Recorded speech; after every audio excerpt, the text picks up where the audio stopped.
Good afternoon or good morning or good evening, depending where you are in the world. I see a few people from beyond the UK, so you're very welcome. Thanks for joining us. I'm Jackie O'Reilly, co-director at the Digit Centre, for those of you who don't know me. And I'm really thrilled today to be able to introduce Jake Wall from techUK. We've had a number of collaborations or conversations with techUK in the past who are doing some really important work, and previous debates have included people like Nini Patel talking about issues of diversity. Jake is been involved in the new report Making AI Work for Britain, and I think this is a report that's just been published recently and shows some really important lessons of what we need to know about how we make it all work after the summit and all. So let me just hand over to you, Jake, and we're very grateful to have you here. Thank you very much. Yes, thank you very much, Jackie. So good afternoon. Thank you for the introduction and inviting me to come and speak to one of your Digit debates. I've watched quite a few of these, so now to be on the other side and presenting is really quite exciting, as part of the great work you do at the Digit Research Centre with your excellent colleagues. And thank you to your colleagues who are in charge of the technology as well here today and making it all happen. It's really very much appreciated. So as Jackie said, my name is Jake Wall. I'm the Policy Manager for Skills and the Future of Work at techUK. And I'm very fortunate today to be presenting on techUK's Making AI Work for Britain report. A really interesting report, if I may say so myself, that looks at the impact of AI on jobs, work, and the workforce. And you may have to excuse me if my voice sounds a bit raspy. I'm fighting through a bit of illness to present today, but I, of course, won't miss it through the world. And through the great power of technology, there is no risk of me getting anyone else ill as I present this afternoon. So very much looking forward to it. But if we go to the next slide, please. Before we delve into the report, in case you haven't heard of techUK, we are the UK Technology Trade Association, representing around 1,000 members, and we celebrated our 10th birthday last week, actually. And I've been at techUK for almost 5 out of those 10 years as the team has grown, with programs covering over 20 areas, including policy, alongside emerging tech and market programs. But my role as policy manager sits within techUK's Skills, Talent and Diversity program. Alongside my colleague Nini Patel, we look at how we can ensure the UK has a world-leading tech workforce by equipping the pipeline of talent with digital skills to thrive in a changing world of work, attracting and retaining a diverse workforce, and ensuring the UK is, of course, an attractive place for leading talent. Through my focus on the future of work, I look at how we go about equipping businesses and people across the country with the skills, talent, and conditions they need to take advantage of the opportunities of the fourth industrial revolution. Next slide, please. So, what is the report and why did techUK write it? Some very important questions there. Making AI Work for Britain explores the impact of AI on the world of work. That means jobs, it means skills, tasks, the workforce and the workplace. And we set out 9 recommendations to government to support people and businesses to benefit from workplace AI. And we launched the report at our offices in September, alongside colleagues from the TUC, Prospect Union, Microsoft, Experis UK and Zopa AI. Following rapid developments in generative AI tools. And many of you will have experimented with or used ChatGPT, Bing AI, Google Bard, many of the other AI tools emerging at the moment that really brought discussions around the future of work into focus. And for us at techUK, we and our members know the huge promise of AI for boosting productivity across every sector of the economy. And that the ability to utilize AI effectively will be central to business competitiveness in the future and for workers to do their jobs too. And we use this report to showcase how AI is being used now and will be used in the future in different parts of the economy to support people at work and power growth. However, we are also acutely aware of the barriers to AI adoption. My colleagues and our excellent tech and innovation team published a great report on that topic, which we link to in this report. And that realizing this potential and enabling every business and every worker to prosper in a dynamic AI-enabled world of work will require action from government. On to the next slide, please. So this report was quite the labour of love. I set out to write a short report, but what resulted was something quite a lot bigger, perhaps reflected in the 72 pages and probably speaks to the many dimensions of this conversation. But you'll notice our focus in this report was primarily on the impact on those in work at the moment. And the conversation around the curriculum and the education system and engaging younger kids on technology is its own very important beast. But for this presentation, I've tried to condense the key insights from our report into 4 themes, which you'll see on your screen: adoption, changing skills and jobs, good management practices, and regulation. And at the end, I'll give a bit of a rundown of the 9 recommendations with hopefully some time for questions as well. Next slide, please. So looking at the adoption picture first then, what we note straight away is that adoption is patchy but diverse in that the degree to which AI has been adopted varies depending on industry, it varies depending on company size and region. But there are great pockets of AI adoption that give a real picture of how AI can drive productivity and support people at work. And we see examples in fields and functions as diverse as human resources, customer service, marketing, sales, finance, healthcare, sustainability, and the list really does go on. And we also see how AI can boost accessibility and reduce the frictions of hybrid and remote work with the benefits for workforce inclusion that those can bring too. So it's clear that the impact of AI on the UK economy will be significant.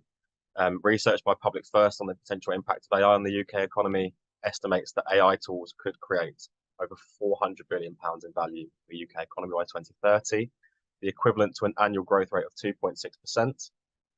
But we are in the early stages of a transformation that is likely to be years in the making. The adoption of AI as a productivity boosting workplace tool that augments and changes existing roles in every sector will be a process and one that will need to be nurtured. And you can see on the screen some of the statistics, including some excellent research from Digit actually that gives some indication into the patterns of adoption. We see that only around a third of UK organisations are using AI. This skews to larger companies, and SMEs are less likely to be digital adopters, with a really significant number there who do not even use basic digital tools. And this is a real problem for the UK in capitalising on the potential of AI, considering that there are 5.5 million SMEs, which make up 90% of the UK private sector businesses. So on to the next slide, please. What we are seeing in terms of those everyday digital tools, think office suites, CRM systems, communications, meetings, platforms, increasingly web browsers, operating systems, and sales platforms too, is that AI is being increasingly integrated into them. And this will accelerate the usage of AI across those digital businesses. However, if you're one of those that is behind on digital adoption, then you will definitely be behind on AI adoption too. And ensuring that SMEs can become digitally mature in the era of AI is critical to their survival, as competitors using AI will be able to produce, sell, market higher quality goods and services more effectively, cheaply, and quickly. So it really is a core issue of competitiveness.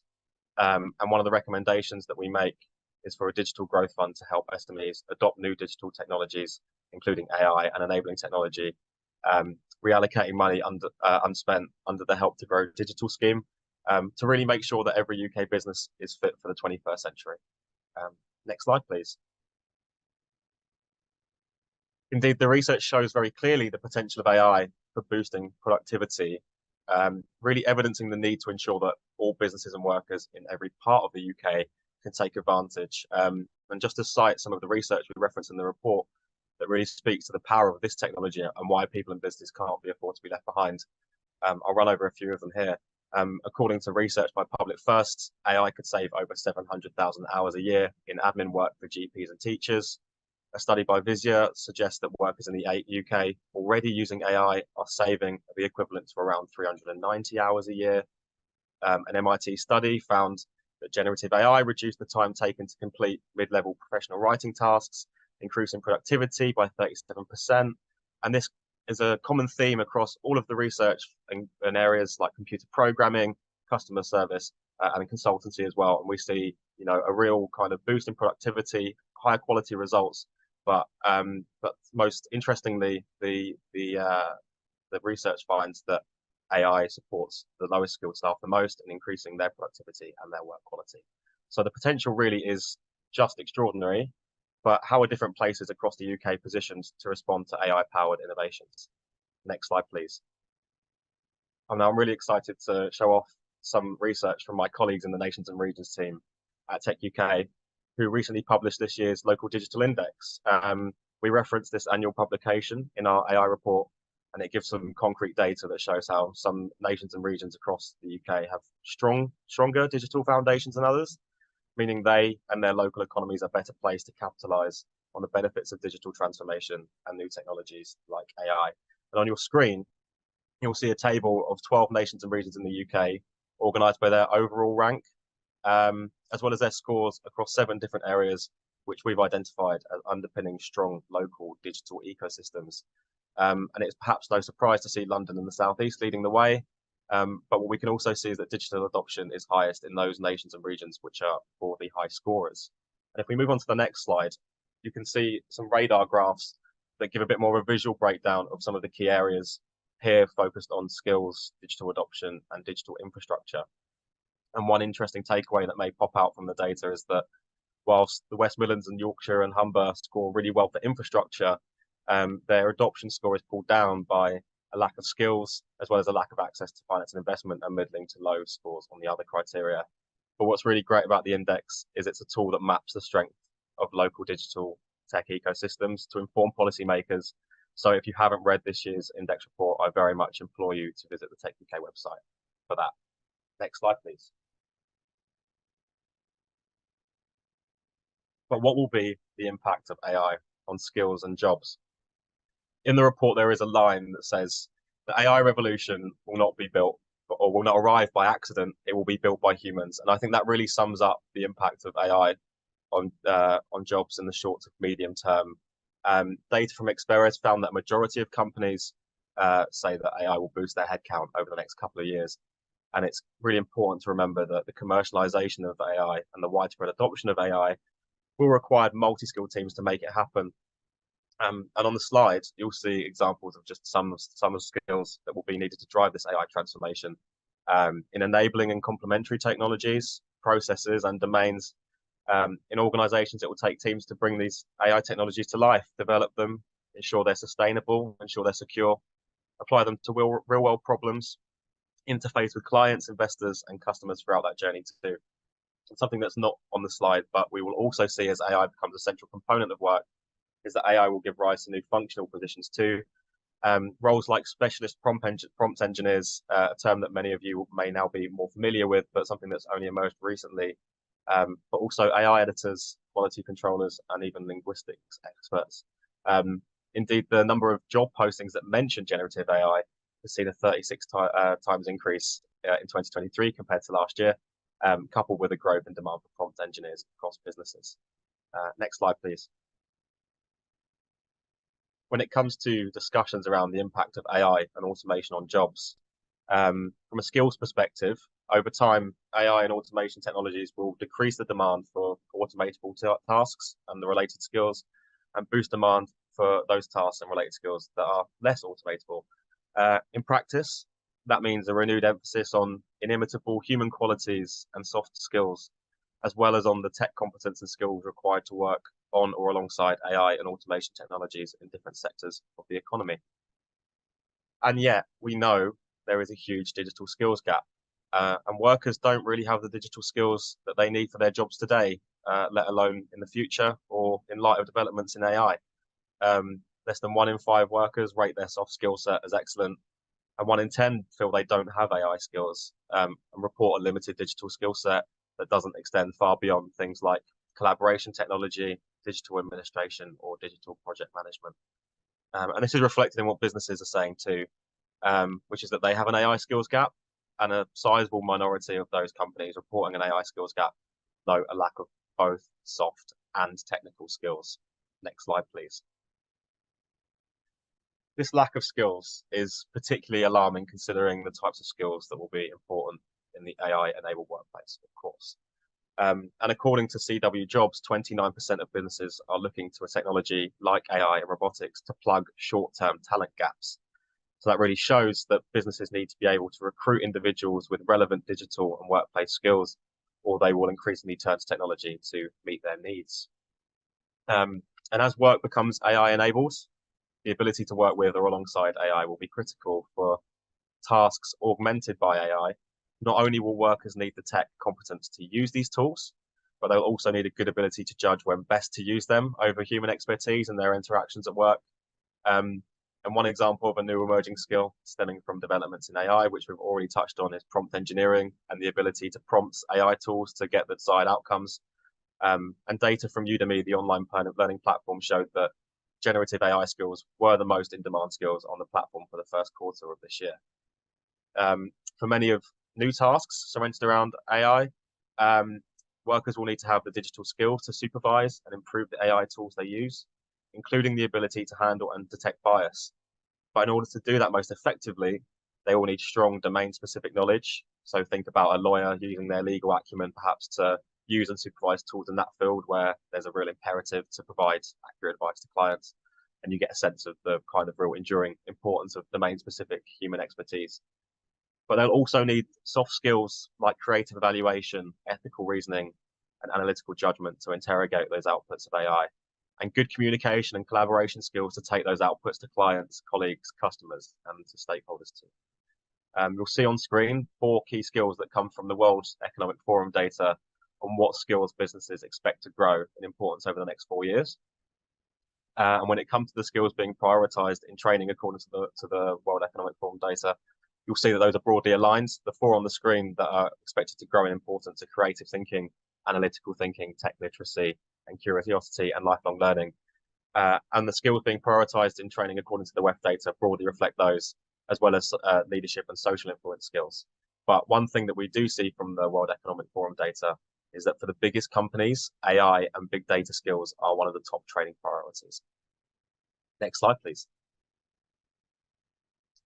So, as AI changes roles and responsibilities in different parts of the economy, the salience of taking a skills-based perspective has only grown. And it can really help not only in thinking about the impacts of AI, but also in how we can navigate and manage this change, support job transitions, and minimize disruption, drive uptake, and provide the opportunity to capitalize on this technology for everyone. So what our report found was that research shows most UK workers and people leaders consider skills-based experience as most important for a candidate, and that those organizations that do take that skills-based perspective outperform those who don't.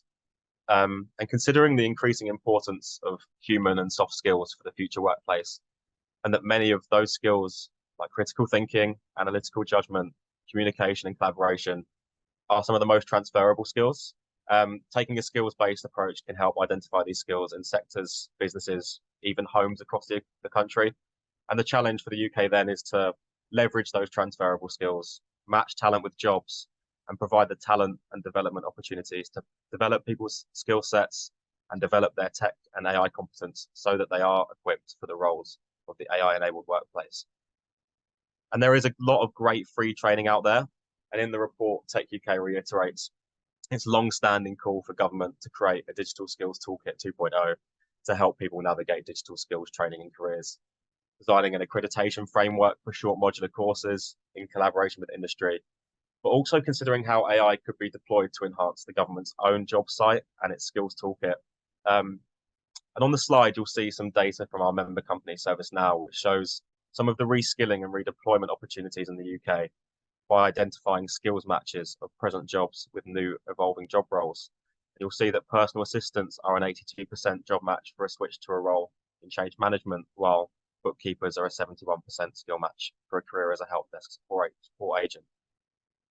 And when we talk about potentially using AI to enhance the government skills and job site, we mean leveraging some of the benefits we highlight in the report and on the screen around how AI can help in supporting job transitions by supporting both candidates and HR professionals. And we are seeing more and more tools emerging in this area. Candidate tools are helping people identify skills from their personal and professional experience, craft effective CVs, and target development and learning, whilst AI recruitment and workforce tools are helping HR professionals with skills-based hiring, candidate matching, and recruiting from wider talent pools, improving D&I through better data, and supporting with skills auditing that is using AI to identify workforce skill gaps and to target training priorities. Next slide, please.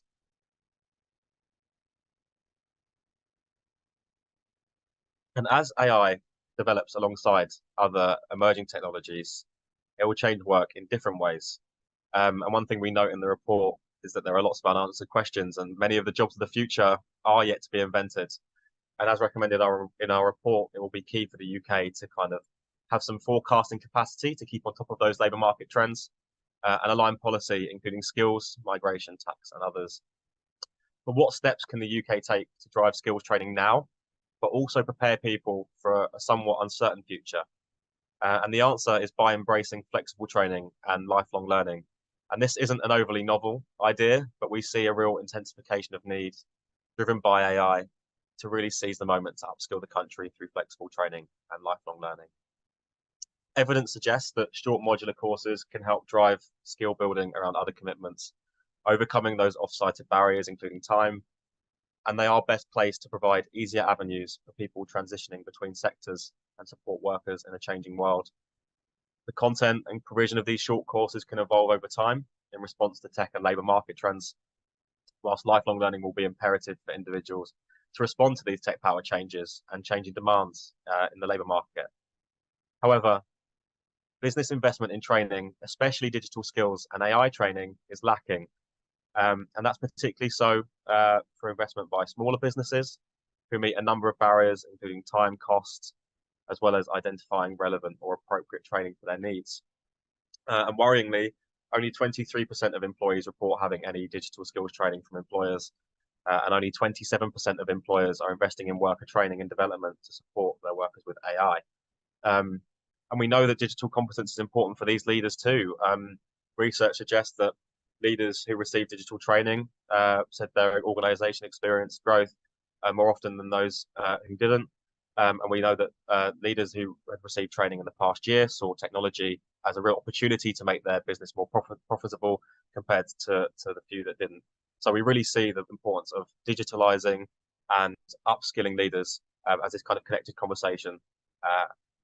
But to support businesses to invest in this skills training, we propose reforming the apprenticeship levy from its current use it or lose it guise and creating a much more flexible apprenticeship and skills levy that enables businesses to use this fund to invest in a diverse range of learning and training programs by creating an accreditation system, including short modular courses, but also training for functional, digital, and management skills.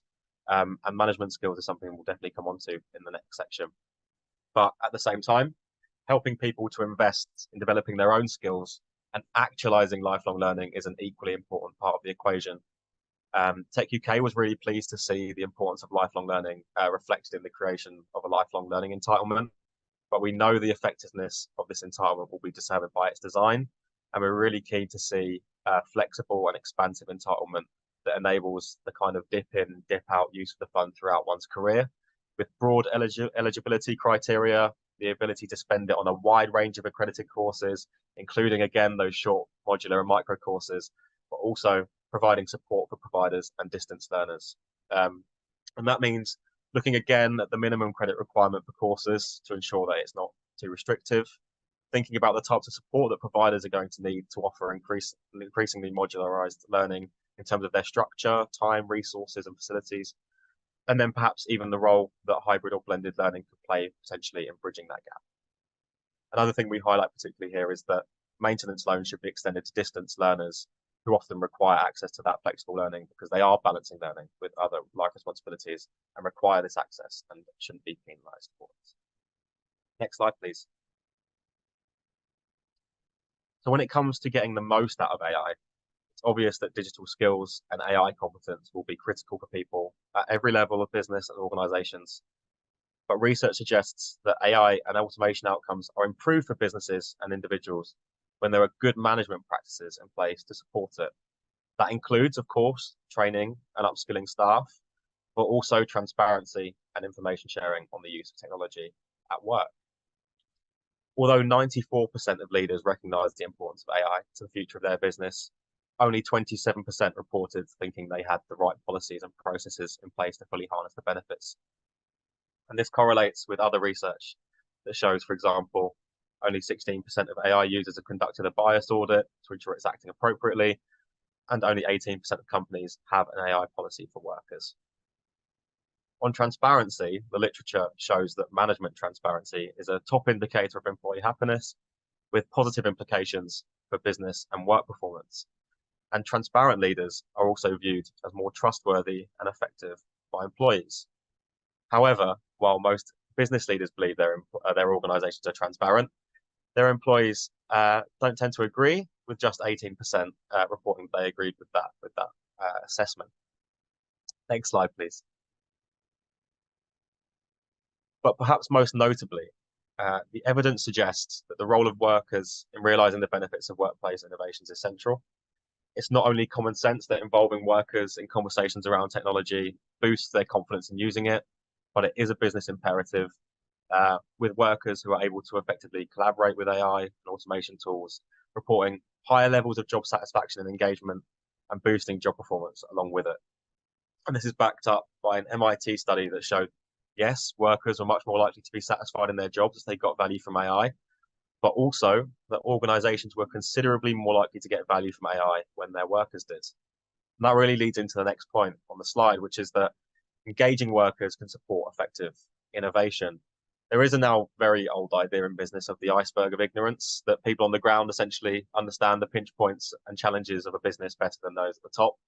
And we somewhat see that idea borne out in a survey by PwC that found that nearly 3/4 of employees said they knew of systems that would help them produce better work. And empowering workers' voices can enable innovative solutions to common problems and common barriers to productivity. There is some research that found organizations that listened to and acted on employee feedback were those that innovated most effectively.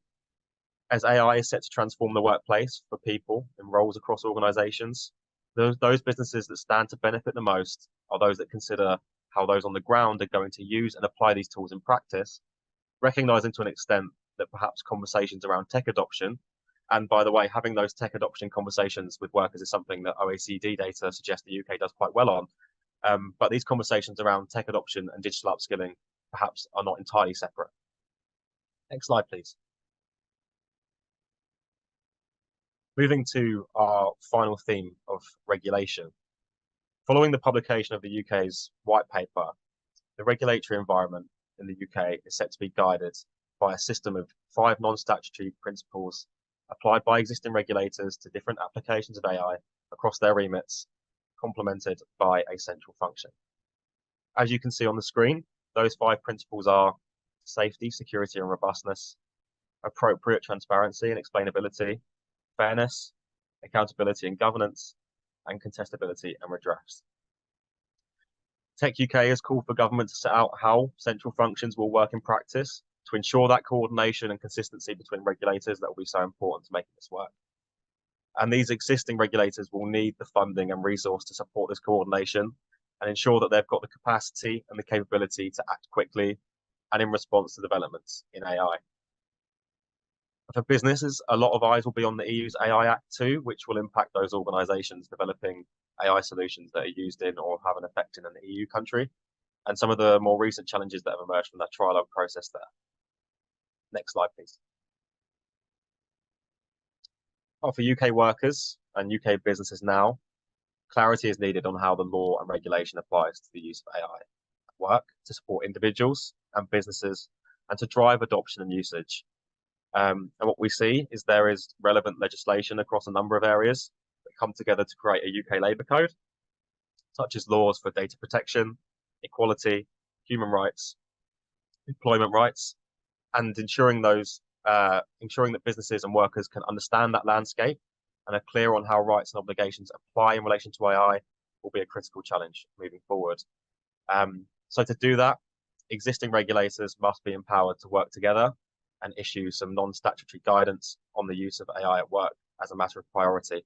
And this should highlight best practices and proportionate measures to help organisations embrace the 5 principles in accordance with the law. But equally important will be raising awareness amongst workers about their rights and protections under existing laws across the UK Labour Code, because there is a lot of really relevant stuff there that I'm not sure people are entirely aware of, and how that can protect them from the misuse of AI at work, and to really help ensure that those rights are realised in practice. But taking a look a bit further ahead, we think that it will be key to ensure that we have the right forums and institutions in place to bring together stakeholders, including government, industry, trade unions, regulators, academia, and others, so that everyone can work together to anticipate and address gaps or areas of concern around AI adoption. And in this type of spirit, techUK sits on the Trade Unions Congress AI at Work Bill Advisory Task Force, which is made up of cross-party MPs, academics, civil society, trade unions, and others, focused on creating a draft AI at Work bill. And though techUK is not expecting to endorse the final bill, we are working with stakeholders from across the piece and bringing a really strong business voice to inform those discussions. But what we know is that this conversation is one that must not stop and one that must be alive to the pace of tech transformation. And recent developments in generative AI have reignited the debate and spurred much thinking about the future of work, and future developments in AI and complementary and enabling technologies may see the landscape shift or the conversation evolve even further. In our report, techUK recommends that government create a forum bringing together all stakeholders to enable this considered and sustained public debate on new and evolving issues related to AI. This forum would help gain a better understanding of how AI is being used, viewed, and experienced, and help to address any emerging areas of concern. And we also emphasize the role that sandboxes and practice labs can play in empowering businesses to innovate responsibly and drive learnings, working in that kind of collaborative spirit with government and with regulators to drive tech transformation in the workplace. Next slide, please. So finally, just to conclude, you can see a little clip of our 9 recommendations playing on the slide there. I'd like to give you a short rundown of these recommendations, providing clarity for individuals and businesses on how the law applies to the use of AI at work, helping businesses across the economy to invest in training their staff, strengthening and spotlighting pathways into digital and AI jobs that we know will really characterize the future of work, some more supporting the SME adoption of productivity boosting tech like AI, which we know will be key to their competitiveness in the future, championing AI-enabled flexible work across the economy. We know the benefits of flexible work, workforce inclusion, providing support for local and combined authorities to ensure that the benefits of this tech transformation are felt across the entirety of the UK, ensuring that we can anticipate the changes in the labour market to align skills, training, and migration, and remain responsive to tech-powered changes. We want to create a culture of lifelong learning through a flexible and expansive lifelong learning entitlement. And we recommend that the government adopt a collaborative approach to get the regulatory environment right. So what do we know about AI? AI will fundamentally transform the economy and the world of work in the UK, but the shape of its impact is not inevitable, and there is time to act. Whilst AI is likely to herald a growth in new jobs and a potential decline in others, this decline will not happen overnight, and some sectors or roles will be more effective than others. Keeping on top of these labour market trends can enable proactive support, including redeployment and retraining strategies, and businesses can adopt good training and management practices to help manage the impact of tech adoption on their employees and innovate more effectively. However, government must be conscious of the lag between training and the speed of technological change and really consider support mechanisms for both businesses and people. Public and private sector will need to work together more effectively to help meet the scale of this challenge, and only government really has the convening power to make that happen. The promise of AI really is in its potential to drive growth and opportunity in every corner of the country, but getting the future right and making AI work for Britain will require a strong commitment from us all to digitally upskill the country, embrace lifelong learning, and ensure the responsible adoption of AI in the workplace. We at techUK and our members look forward very much so to doing our bit. I think that's the end of my presentation. To the next slide. Thank you very much, Jackie, but very happy to take questions from the audience. That's lovely. Thank you very much. If people have questions, you can either put them in the chat or you can raise your hand, and I'll hopefully be able to call on you to ask it yourself. Well, first of all, Jake, thank you very much. I thought that was excellent, and it's a really interesting example of what we set out to do when we set up the centre nearly just not quite 5 years ago. At that time, the evidence was very contested or very poor about how are these technologies changing work. And I think what's really interesting in your presentation is bringing together this really emerging rich field of empirical evidence, including our own, of course, which is great, but thank you very much, and other types of organisations that academics don't necessarily always look at, like Deloitte, etc., who are also producing very good work. But what's really important is identifying, despite all these different sources of data, they are coming to a consensus about the nature of change in the way that 5 years ago it was very hypothetical.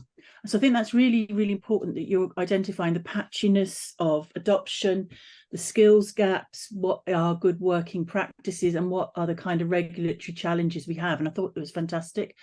And I also thought it's really interesting is the way you've made a link between each of those 4 dimensions and what are the what do we do next? So in terms of policy, and you've identified some ones there.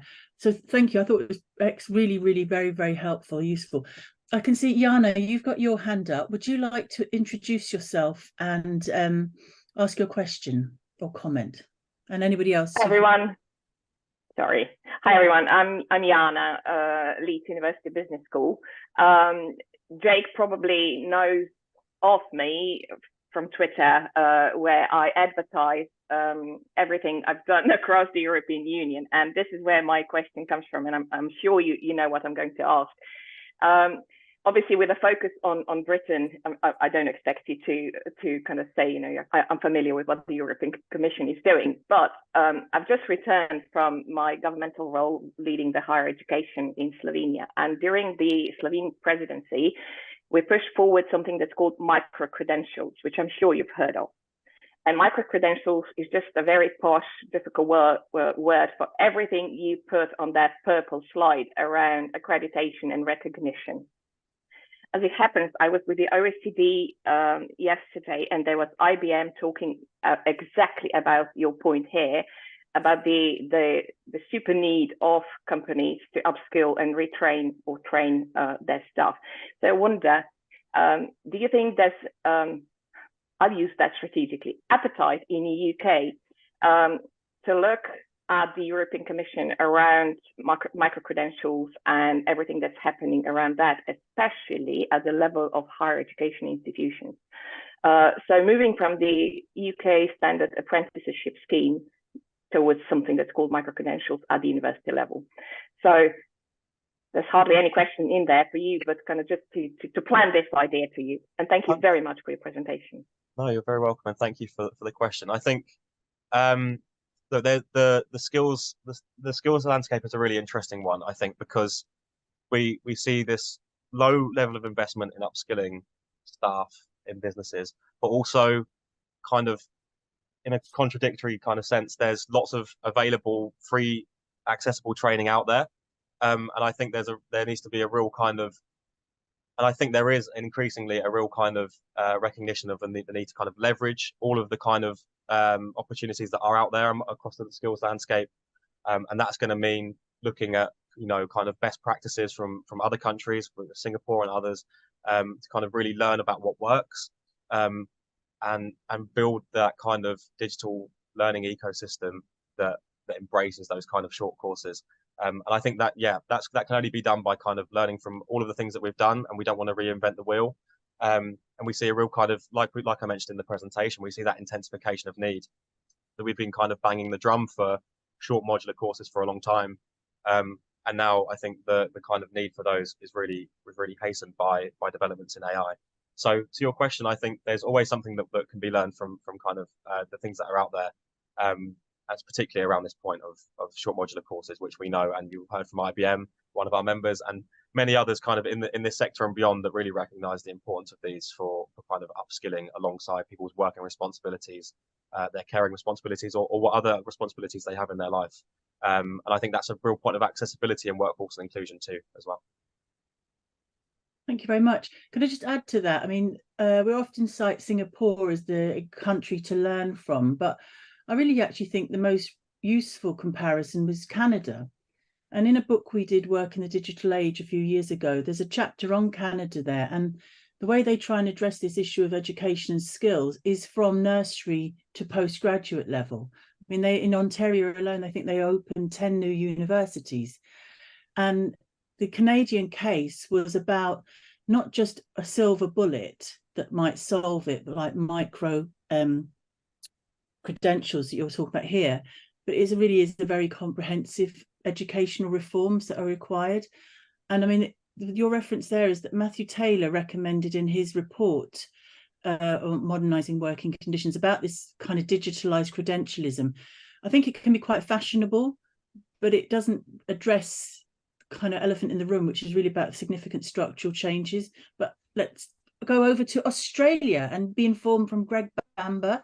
You're very welcome. Greg, would you like to ask your question or comment? Oh, thanks, Jackie. Can you hear me okay there in Brighton? And I'm actually in Jakarta in Indonesia, where I'm speaking from the Pacific Rim Conference on AI. And congratulations to you, Jake, and to Digit for this whole series of debates and all the great work that you're doing. And just a comment about Singapore. I was in Singapore yesterday and discussing some of these issues with colleagues in Singapore. And I'm not sure about Singapore being the great role model that we'd all want to aspire to. There's not a great opportunity for any dissenting voices. Worker voices are acceptable only as long as they're kind of singing the praises of the current regime, whether it's in the corporation, the enterprise, or the government. But that's probably a debate for another day. My question, Jake, is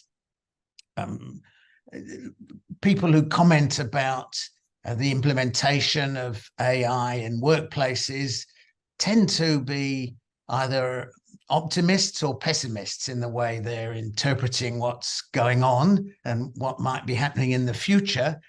And I wonder which of those modes would you identify with, and in which contexts, and why would you adopt either an optimistic or a pessimistic view? And you might be optimistic in one domain and pessimistic in another, of course. Thanks, Jake. Of course. And I think, yeah, speaking to the point on Singapore as well, I think that the most important thing that we can do when we look to examples from across the world is to learn from the good things and from the bad things, and crafting our real own way forward.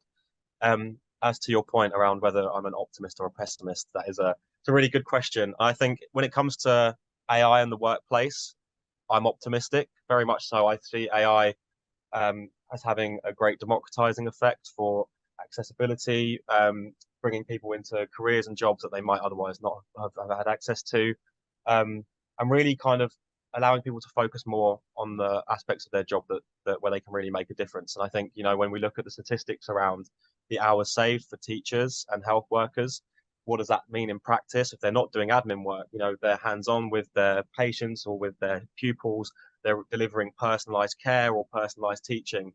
And just thinking about the type of potential that could unlock in the economy, kind of just through kind of residual benefits as well, is just extraordinary. So in that sense, I'm very, very optimistic, but I'm also realistic that in order to get there, we need to take some real action to support people and businesses. So I'm very optimistic about the vision of where we could get to, but in order to get there, we set out 9 actions here, and I probably could have written many more pages of a report. And as Jackie spoke to as well, questions around the education system, how we kind of think about assessments, about driving those soft critical thinking skills, etc., in schools and stuff. It's a really interesting part of the conversation, and one that I really would like to dig into.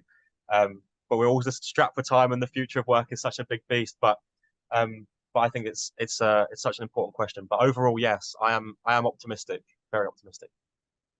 Oh, thanks, Jake. Very welcome. Thank you for the question, Greg. I know there are also lots of people from outside the UK here as well, so please feel that you are open and willing to contribute your own perspectives. I really encourage that. And while I'm waiting for 1 or 2 more questions, I really like the way you linked it to clear policy recommendations, and maybe you could say a little bit more about the Digital Growth Fund. You say that, as we've shown in our own survey, adoption is very patchy. So what would that Digital Growth Fund look like? You talked about how it built on from helping out.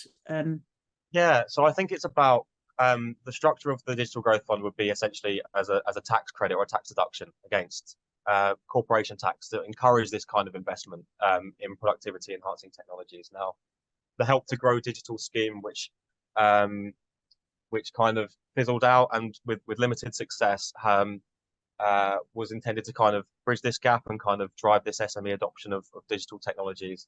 But what we know is that we need to make sure that this kind of access to support for investment is flexible, that kind of gives the support for investment that small businesses need. So that might be for enabling infrastructure or enabling technologies that allow them to kind of benefit from AI. Because what we do know around digital tools is that AI is going to be integrated into them. So if you're not using them, then you're going to be falling behind. And these digital tools and being a digital business is a key stepping stone for you to be able to capitalize on AI. You know, it's almost like you can't put the cart before the horse. You very much need to kind of get the foundations in place. And businesses, you know, they struggle with access to kind of access to investment, or you know, if they it can be very difficult for a small business to feel that they can, you know, with small margins, assume the risk of spending lots of money on a new digital system that they don't know is going to work. So there's also that question of upskilling businesses and business leaders about what type of tech solutions are going to work for them. And there is a great government scheme that's kind of working towards that. But I think, as always, there is so much more that could be done to kind of really make sure that businesses are clued up about what kind of digital tools could really support them, and that they have access to the support, both kind of, you know, financial and about what works in order to really drive that. Good, thank you. There are lots of other questions, but first, Aniket, you've got your hand up. Would you like to introduce yourself and ask your question or comment? Yeah, sure. Hi, so I'm Aniket, and I'm visiting the Digit Center this year as a research fellow. So Jake, first of all, just thanks for presentation. Like, you know, it's a dizzying array of data that you've kind of gathered together in one place. That's just like always super valuable. And I guess I just want to actually follow on Jackie's question a bit and talk a bit more about Help to Grow Digital and, like, you know, the fact that it failed. So, you know, it's not the first time the UK has actually tried to boost the adoption of digital ICT technologies using something very much like a tax credit or tax refund. So in the early 2000s, there was a pretty large tax credit for ICT investments. In particular, this program lasted maybe 2 to 3 years, and then it was canceled by the government for fiscal reasons, ostensibly. But in general, this seems to be a recurring theme, that programs that try to subsidize the adoption of these technologies through like a financial subsidy, you know, either like a direct grant or a tax credit, seem to regularly fail. And I was wondering what your thoughts on that are, about like why it is that there's just no uptake. Like the fact that Help to Grow Digital wanted to fund 100,000 firms and ended up funding less than 1,000 is kind of shocking. Yeah, I think it's a really good point, and you know, I think it speaks to when I did this report, what I really found was that the level of digital skills, digital competence, AI competence, and an understanding of the tools and stuff out there is just so low. So I think when you translate that into an awareness of the types of support there is to support the investment in that technology that they're not even sure about, you know, it's a whole level of kind of awareness, and there's a lot more that needs to be done. And you know, making sure businesses are acutely aware of, you know, the importance of this now. I mean, we talk about the importance of digitalization for a long time, but when it comes to AI, and you spoke about the kind of some of the data we referred to, you can really see the AI companies that can really harness AI are going to soon outpace the companies that don't. And businesses need to be able to understand that. They need to be able to understand how that they can work towards that, not from out of fear, but out of kind of, this is an opportunity for us and for our business. And then know what type of support's available. And I think that needs to be a joined up process. Just saying that you've got one thing is never very helpful to anyone. And it kind of the same as when you can say, you know, that anyone can work in technology. That needs to be backed up by opportunities, advice, and all of these things that give people the confidence to kind of to not only understand that, but to act on that. So I think it needs to be a really joined up conversation. And that also means a joined up conversation in making sure that, you know, when we're talking about access to investment, that businesses aren't going to a potentially look at this fund and then coming back and saying, well, actually, I can't spend it because it's, you know, capex or it's connectivity infrastructure or it's hardware. You know, there's so much that needs to be done to build the digital foundations of small businesses. So something that really speaks to all of the aspects of the problem and is flexible is something that I think will be effective. But of course, you highlight a really interesting problem, and I think there is a massive kind of awareness piece. And I think that's something that we try and do in the report, is really kind of emphasize that for businesses, this is a moment. This is a moment in time, and a moment where, you know, we talk about the future of work. That this is something almost a moment in time that where you can see so much kind of happening stemming from this point and these developments in AI. So yeah, perhaps we may be feeling like we're retreading old ground, but very much in new light, I think. Thank you. That was a really good question, Annika. I don't know if you want to come back, or you don't have to, but no, if you, that's fine. Kate's got her hand. I was going to say something, but Kate, let me hand over to you. Do you want to also introduce yourself for people who don't know you? Yeah, sure. I'm Kate Hardy. I'm at Leeds University Business School as well. I had to apologise. I missed the first 5 minutes to run and get a sandwich and come back. So you may have already said a bit about this, but I was just interested in the recommendations, which are really good because they are, very concrete. You said something about AI-enabled flexible work. I don't know if you spoke about that a bit more right at the beginning and I missed it, and you could expand on it. But I'm just wondering, I mean, you made the distinction between kind of more areas of work that are less likely to have AI, like caring work, things like that. If you think about those areas that are less technologically intensive, do you see opportunities there for AI to enable flexible work, or did you look at that at all? Yeah, I think, I mean, the report was a bit of a beast, so I didn't get to explore every strand that I would have loved to explore. But actually, I'm glad you brought this up because it's something I'm really interested in.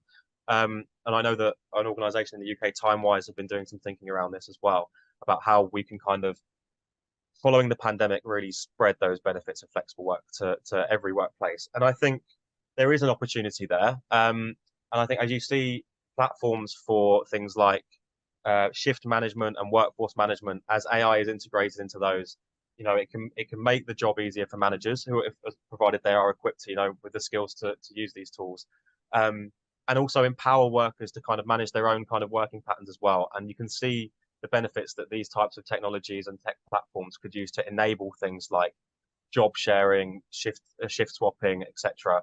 And we can kind of see through, and one of the case studies we highlight in the report from Zoom is that they've integrated AI into their platform, and you see how it really supports that kind of asynchronous working as well. And I think that's something that I really like to see, is that it's one thing to say that you're flexible and that you can work from somewhere else, but actually, if you can work at a different time from everyone else and still feel like you're being caught up, that's actually something that's really, really powerful. And we're seeing that integrated into communications platforms like Zoom's, like many others in our membership as well. So there is a real opportunity, and I think and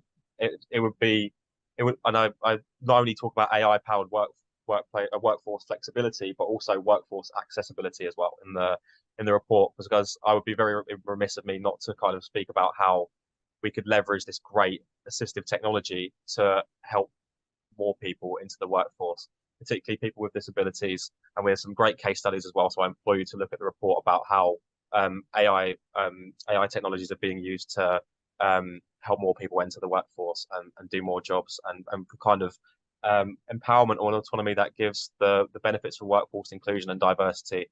And also the fact that it's just a normative good, and it's really good to see these things happening. And I find it really exciting as well, this kind of AI-powered flexibility and accessibility. So yeah, I think there's a real opportunity there, and technology as a real enabler of this kind of thing. Thank you very much. That's excellent questions. We're just approaching 5:02, and I know people will be leaving shortly. So does anybody else have any remaining questions they'd like to ask? Can I say thank you to Jake, because I think you've really done a fantastic job, and I really appreciate, like the others have said. Oh yeah, Annika's clapping. I thought you had your hand up. I really appreciate, collecting together this really breadth of evidence, because it is so important to address the kind of speculative debates, so the over optimistic or the over pessimistic. And I think it's really important. Yes, thank you very much, Alex and Gemma. I was just about to remind everybody, for our next Digit Debate on the 22nd of November, we're having Francesca Sobande will be back. I feel like the Graham Norton show, where you say for a second time, not the first time on the show. And she will be talking about her work, about how cultural workers address racism and work in the digital age, which is a project that was funded from the Innovation Fund, the first round. So I'm really pleased to have Francesca back again and to hear how that's progressed. And after that, we have a contribution from Philipp Stab from the Berlin Einstein Center for Digital Futures that will be chaired by Steve Rolfe, I believe. Great. Well, thank you everybody very much for, I thought it was a very, very provocative and interesting thing. And, don't forget to download the report from the link on the events site. There's also some really great resources at techUK about diversity and equality that's been led by people like Nimi. And there's also as Jake pointed out, their new research on regional inequalities, which is absolutely fascinating, because I think what it does is it questions some of our assumptions and prejudices, like it's all bad up north, for example. Some people might think that, but actually bits of it are actually doing really well. And the question is, why are certain regions doing particularly well and others aren't? And what are the synergies between these different components or not? So it comes back to, I think, one of the main points at the end of that talk was about how do these different bodies speak to each other, which is something we want to pursue more in the centre. Okay, well, thank you very much, everybody, and look forward to seeing you at the next one. And thanks again, Jake and everybody at techUK.